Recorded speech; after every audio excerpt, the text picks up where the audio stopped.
All right, last day, we get to finish a book. Woohoo! Can you believe that? You've only been in school for 2.5-ish weeks and you're already finishing a book. Yay! Okay, so we've got our last little bit of our book, and then we will move on to the next book next week, and I'm going to keep it secret until next week.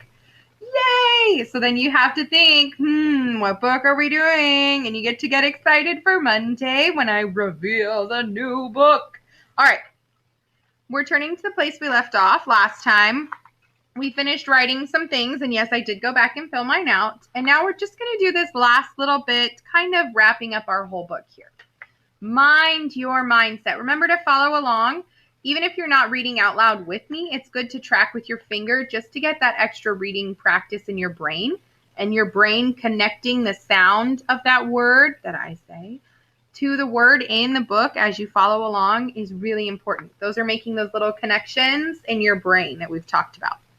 No matter how hard you try to fill buckets, sometimes you'll slip. Occasionally, you may say things you'll regret and end up hurting someone's feelings. And no matter how hard you try to help others, your friends may sometimes leave you out. At some point, you'll probably be teased for the clothes you wear, your hairstyle, and even your talents. It's true, it's happened to me. You will not always get the best grade, be invited to the party, make the team, or win the game. You are going to make mistakes and occasionally be lonely. Often you'll feel that life is unfair, but you're not alone. These challenges face all of us. So that's really important for you guys to remember.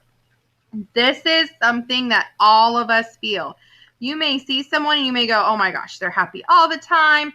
They get whatever they want.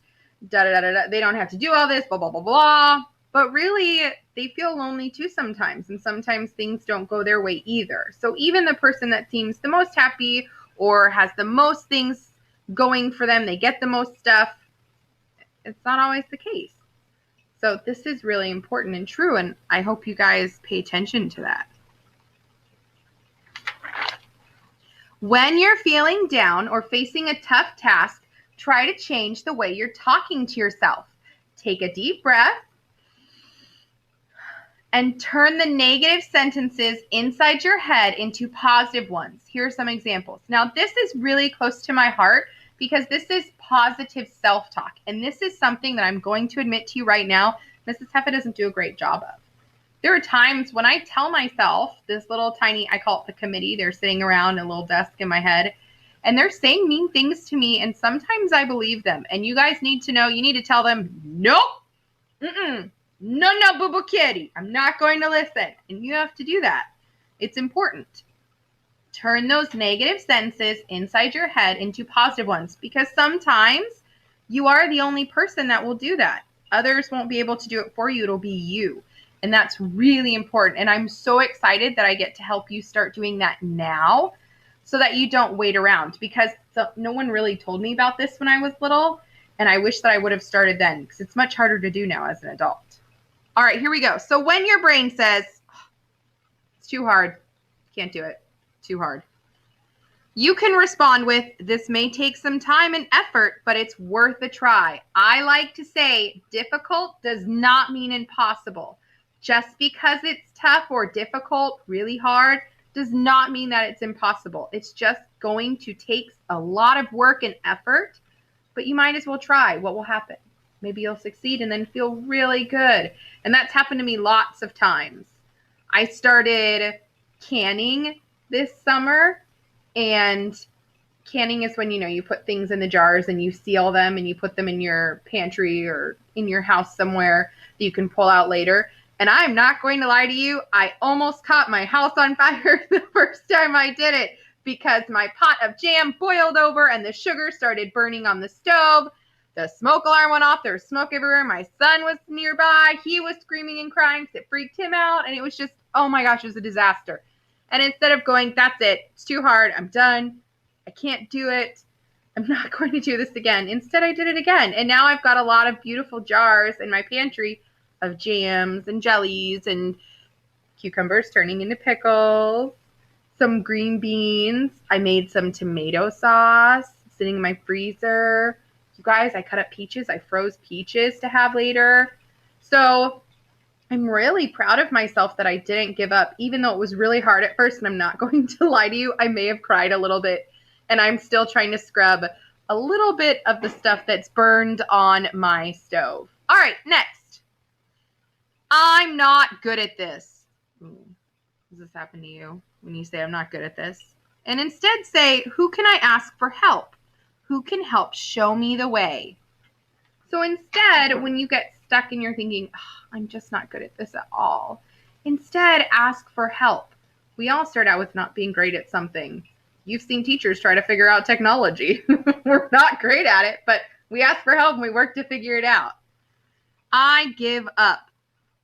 Instead, respond with, there's one more thing I could do. And if not, hey, I tried my best. This just isn't for me. I like that. Sometimes you do have to say, I tried my best. This just isn't for me. There are a few things in life that I've done that with, that I want to do that other people are doing. And finally, after about the 4th try, I'm going, I don't think this brings me joy. I can't do it. No, done. I always like to say, never give up, never surrender. And you'll hear me say that. When your brain says, how could I make such a stupid mistake? Instead think, nobody's perfect. No one, not a single person, ever. Nothing will ever be perfect. I will do my best to fix it and make it better. I will learn from this. Remember, we learned when you learn from something, you're actually making more connections in your brain than if you just got it right the first time. When you make a mistake and you work to fix it and figure out what went wrong, you're actually growing more connections in your brain. Nobody cares about me. Not true, ever. I will always care about you. Think instead, yes, someone does. I may just need to reach out to them and ask for help, or allow them to help me when they do reach out. This is a trick that your brain likes to tell you, that nobody cares about you, but it's not true. Somebody will always care. I will always care. Even if you're grown up and you come back to visit Mrs. Heffa and she's an old lady sitting here in her classroom, I'll still remember you. I'll give you a big hug. Okay? This is really important. So I'm going to put a heart here because this speaks to my heart. And I'm also going to dog ear this page a little bit. That means we just fold it. That way, when I'm looking in my book, I know that that's an important page, because I know that my brain will feel this way sometimes, and I need my chart to look back and go, what do I need to think instead? And you may have to think it a lot. It doesn't just automatically cancel out those negative feelings. Sometimes you have to think it over and over again, and you have to actively tell yourself, no, stop talking, that's not true, and think positive. Your responses to life's challenges matter. Knowing your strengths, yes, you have many, and surrounding yourself with true friends will help you to survive them. Good friends can guide you in the face of loneliness and hard times.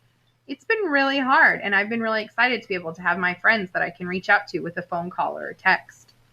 And remember, the world is a lot bigger than your home, neighborhood, or school. There are many more people to meet, opportunities to pursue, and places to explore beyond your front door. Seek out the positive, and you will thrive. Oh, I like that. Realize all of the amazing gifts you hold inside yourself and share them with the world. After all, you're a bucket filler. So this is really important. You may be sitting there right now going, I don't have amazing gifts. Not cool. But it's not true. You do. And you'll never know what you can do or what you can change until you give yourself some time. You're young now. You got lots of time. And there are really cool things that you will do in the future. I never really thought that this is where I would be. I knew that I wanted to be a teacher, but I never thought this is where I would be. It's pretty cool. All right, here we go. Every moment matters. This is the conclusion. Imagine what your world would be like year after you have engaged, 1 year after you've engaged in daily bucket filling. So just think of a year. Don't think of a lifetime. Think of just a year. Think of a week. We think the following changes may have occurred. Your school day will be a lot more fun. Your friendships will be stronger. You'll enjoy closer relationships with your family. You'll be healthier and happier. Yay to all those things. And when you think about it and you go, well, but what if those things aren't? Instead think, What do I have to lose?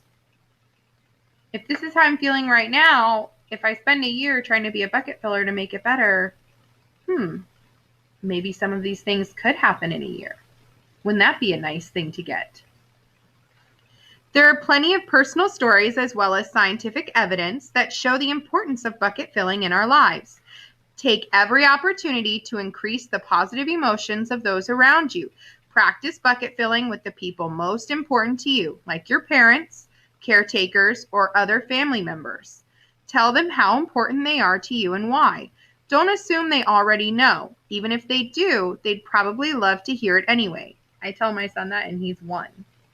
He probably doesn't understand it, but I still think it's important. Continue to learn more about what builds them up and what brings them down. Sometimes the things that build us up and bring us down are different from somebody else, so it's important to ask. It will make a big difference. It may even change the world. Isn't that cool? Just by bucket filling, you could change the world. Don't waste another opportunity. Every moment matters. I really like this book. This had some great stuff. So this is going on my shelf. I'm going to save this. And remember, you had your name in it, so you could keep it. It's got some good things that you filled out, some ways you want to change the world. And it's also got some good information for you. All right, guys. I'm excited to find out what book we get to do. I'm pretending like I don't know, but really I already do. It's sitting here underneath my computer. I'm really excited. Okay, I hope you have a wonderful weekend. Fill someone's bucket, and remember to have positive self-talk because you are important and you're amazing and fantastic. Okay, have a great weekend.